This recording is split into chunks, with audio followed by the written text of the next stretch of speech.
Hello and welcome to the FSF Podcast Live Edition.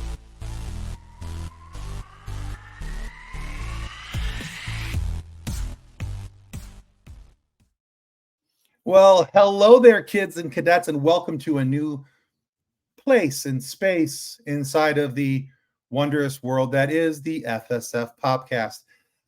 Tonight we're trying something new. So as you can see, my badge down there says, Tim, welcome to the InQUIZatorious. Tonight, I am your Inquisitor, and we have somebody waiting in the back room, waiting to be quizzed. So this is going to be a lot of fun. We have Jessi from the Crusher Convo podcast, which if you're a TNG fan and you love Beverly Crusher, or if you just like TNG and Star Trek and all that fun stuff, then by golly, by gosh, you should be checking them out because they're awesome. So I've talked about her. Let's bring her out, and we will get this fun underway. Hello, Jessi. Hello, Tim. How are you? Dandy. Hey, before we get into the rules of this engagement, why don't you take a moment to tell everybody where they can find Crusher Convo? Yeah, so my podcast, Crusher Convo, as you said earlier, it's about Dr. Beverly Crusher, and we deep dive in Star Trek The Next Generation. And you can find us on all of our podcast apps and YouTube, and definitely find us on Twitter. Still call it Twitter. Still the bird to me. At Crusher Convo. The dead bird app. The dead bird app. Yeah, he's still alive to me. Okay, just like the phoenix, it will rise. Still real to me, damn it. But yeah, we talk a lot with Jessi and Michelle from Crusher Convo on our channel. We absolutely love these guys. They're fantastic to talk with and to nerd out with. And like I said, if you haven't already taken the time to follow them, you're missing out. So go check them out. We'll have some links down below for you guys. All right. So like I said, this is the InQUIZatorious, and we have 10 quizzical questions for you.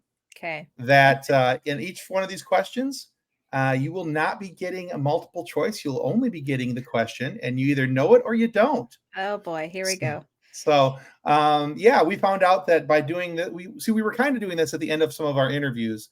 With our guests, we would have them on, and we'd run them through a little quiz at the end of the show. Mm-hmm. And we found we made it way too easy by giving them multiple choice. So we want to make this harder. And you're our test guinea pig. So I hope you're happy with that.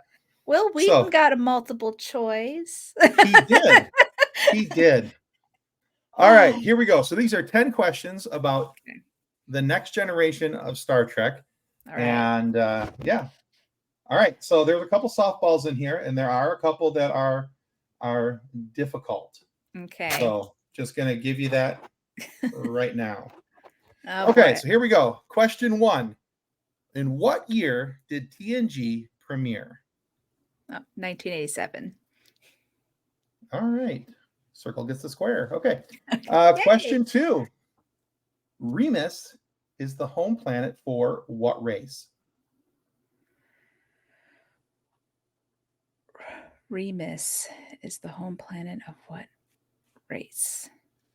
Oh, that sounds so familiar.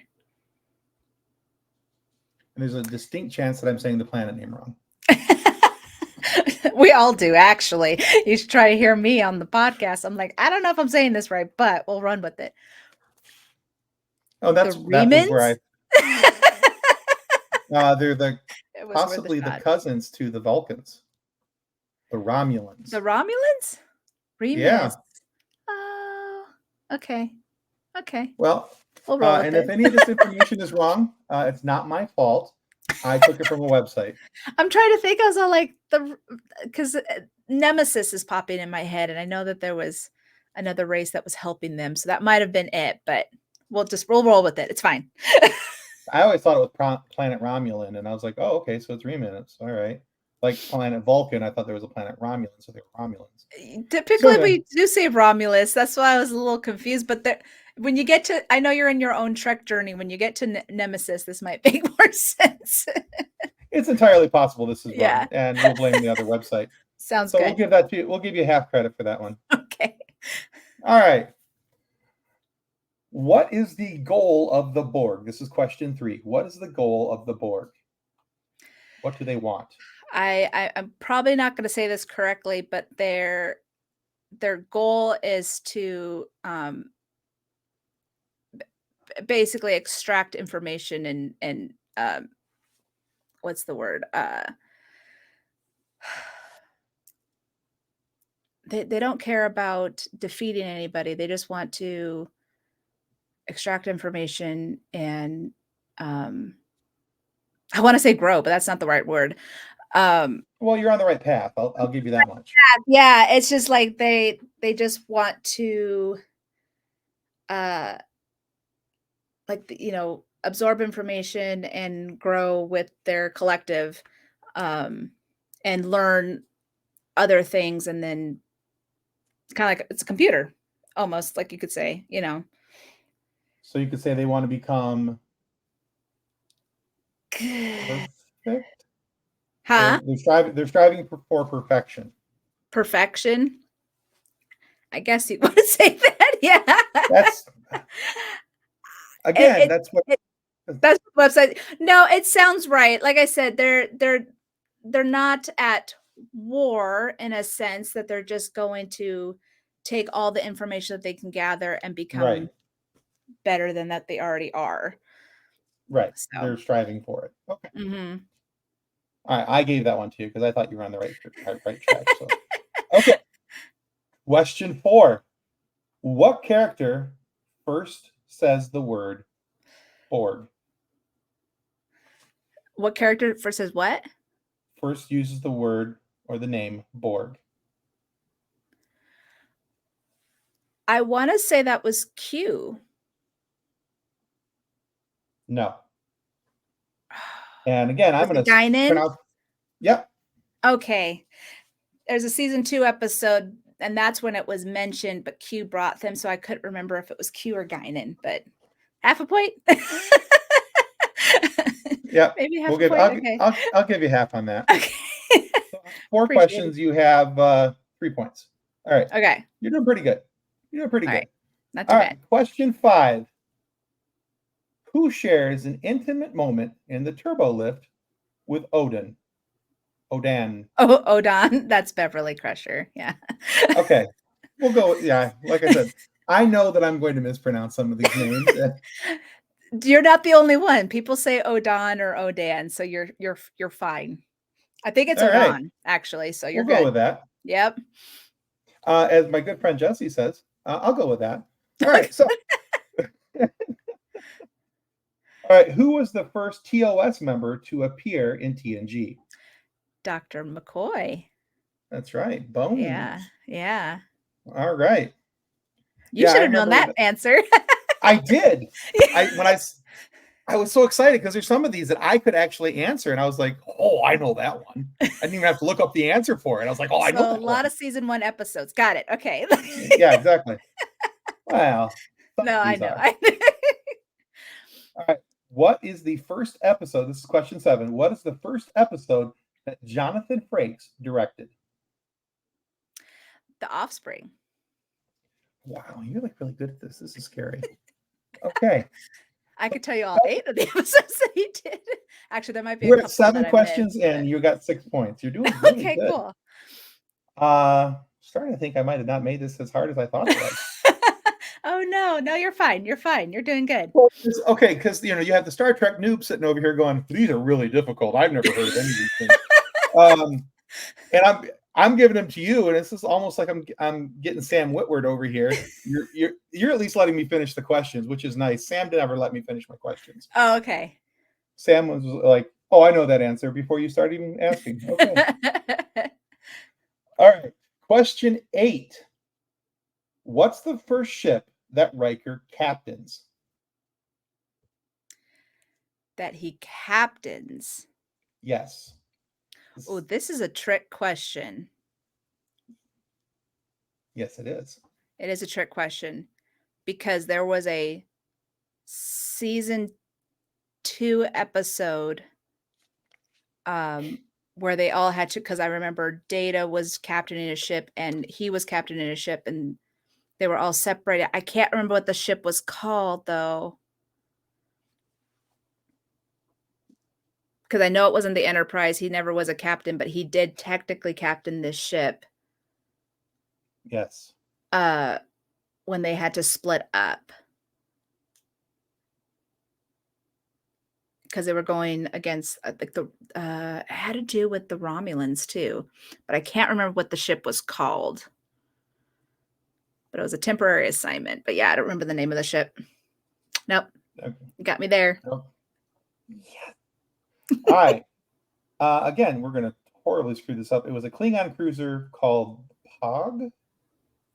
Oh, it was when he went on that one. They had Yeah. switched positions. That was actually before he did I completely forgot about that one. See, Yeah, he kicks Klingon the captain. episodes, Yeah, he kicks the Klingon captain out of the chair in an attempt to save the Enterprise, and basically he calls the Enterprise and says, "This is Captain Riker of the."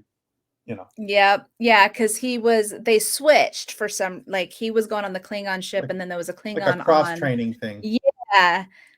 Again, season 2 is a little fuzzy for me because there's not a lot. I think I've seen it twice. So she got one wrong, folks. I got one wrong. I know. Gosh dang it. But the Bev is gonna be happy because it's a season 2 question. I would have known it. They're like, how dare she? How dare she watch that season? All right. Question number 9. Okay. Who discovers Data's manual on-off switch? Discovers or shows? Yes. The first one he shows is Beverly, and that's in Data lore. And he only trusted her with it correct, until Riker found out later. But yeah. Correct. So yeah, discovers or shows, but yeah, so she discovered it. Yep. But yeah. Okay. No, all right, there's another one. Okay, 9 questions in, you've got 7 points. Okay. Not too bad. Kicking my butt. All right, question 10. What character's mother never makes an appearance on the show?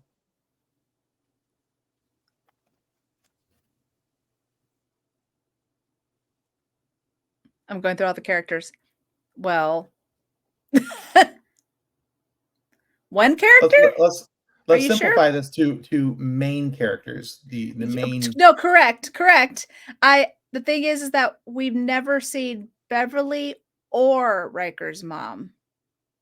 I think Riker's mom was shown in a dream sequence, according to this website. According to the website. Now, I haven't gotten that far in my Trek journey. You're totally fine. So if the answer is Beverly, then that would be it. But they would be the 2 because they were both orphans. So Beverly's an orphan. Riker still had his dad. Yeah, it was something like a dream sequence where either he had dreamed about having a mother or something along those lines. So I don't know if it was his exact mother that he had dreamed about, but there was something in. I'd have to go back and look at the article, but it was something about how Riker had dreamed about his mother and Beverly's mother was never seen. That is correct. Yeah, we know nothing about Beverly's appearance. All right, I have a bonus question for you because you did crush the ever-living bejesus out of my. Was that 8 out of 10? I wasn't sure if I got the last one. That's a strong 80% there, kiddo. Okay, all right, good job. Yeah, 8 out of 10, 80%. And then I got a bonus? For all of you who's wondering, who do the folks at Crusher Convo know their Star Trek? Yes, they do. They know their Star Trek. Woo. Well more than this guy. All right, bonus question. All right, here we go, Jessi. Here it is. Okay. What character has no children on screen? What on-screen character has no children? There's no reference to them, no children out of the main characters. Out of the main characters, yes. Oh man, now I have to go down the list. This is a TNG? This is quiz. TNG. Yes. Promise you, this is again. If this is wrong, I blame the website people because they duped me into taking their list. No. I had to ask this question because of Picard season 3, because now they all have children. So I had to be sure. All right. So at TNG level. Yes. So this person may have a child post TNG, but during TNG, their children is none, as far as I know. That was Picard. They said Geordi.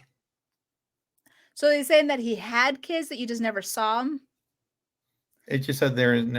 Yeah, we'll go with that. Sure. Okay. Okay. Can I explain something? Absolutely. What she's doing here, guys, is telling you how bad this question was. Okay. Which I'm okay with. Here's the thing. The fact is that in the finale, the series finale, they had gone to the future and Geordi did have children that you just are referenced. And the whole series, like Picard didn't have kids, even Riker, that's a whole other story. Troy ended up having a kid. You'll see that in a set, which I think you already did. So that's where I was a little confused. And of course, we know Beverly and Worf and even Tasha had kids. So that's where I was a little confused if they were saying that did not have children at all, or if they were referencing and we just didn't see them. So I was a little confused, but technically, yes. However, that was all erased and it never happened. So I'll take a technicality. I'm right. I'll take a technicality. You'll take a kind of, I appreciate it. Thank you. Exactly. All right. So 80% on the main quiz. And I'm just going to give you full credit for the bonus question because I think I gave you an essay. You gave me a pertinent essay as to why my question was written all kinds of janky. So it was written a little weird. Yeah. Well, I went with the question of how they wrote it. So I was like, oh, yeah. That makes sense to me. Yeah. So, I mean, I will look up this. Do you want to know a fun fact? Absolutely. Okay. I know you haven't seen it yet, but the children that Geordi had in the future that ended up getting erased was Alondra, Sydney, and I believe it was Brett. And so when they decided to do Picard, they kept the two daughters. He just didn't have the son. Aha. And they kept the names as well. So I'm gonna have to go look up this website, find where I got this question, and write them a strongly worded letter as to how bad their fun facts are. Okay. Oh no! You should have gone to Memory Alpha. You should have. Yeah, exactly. Stick to the people who know their crap. Okay. This is a prime example, kids. Don't trust Wikipedia. I don't know that I went to Wikipedia for any of this, but yeah, I'm sure it was just as strongly encouraged. It depends. It depends, So yeah, it all depends on who's writing it. Right. So, all right, guys. So this is Jessi from the Crusher Convo podcast, and she Crusher Convoed my InQUIZatoriousness. She put it to shame. So I'm gonna have to start asking tougher questions on people because yeah. Again, I thought these were tough. Clearly they weren't. But Jessi, remind everybody where they can find the awesomeness that is Crusher Convo. Yeah, they could find us on Twitter, Instagram, and YouTube at Crusher Convo or any of their favorite podcast apps. So yeah, and you're going to be a guest very soon. So very excited. Yes. We'll get to talk about all the things that I clearly don't know. It's going to be a good time for everybody. We're there to teach you. We're going to take you under our wing and learn everything about Beverly Crusher. I will take the education. It'll be fun. Perfect. All right, guys. That's going to wrap us up for the InQUIZatorious of the FSF podcast. I don't know. Haven't figured out how to sign off for this. It's a brand new show. So, okay, bye. On behalf of the rest of the hosts of the FSF podcast, we want to thank you for listening to this episode. If you'd like to be a guest on a future episode, please contact us by means of Twitter or Instagram using the handle @FSFpodcast, or go to www.fsfpodcast.com and click on the contact link. Thanks again, and hope you enjoyed the episode.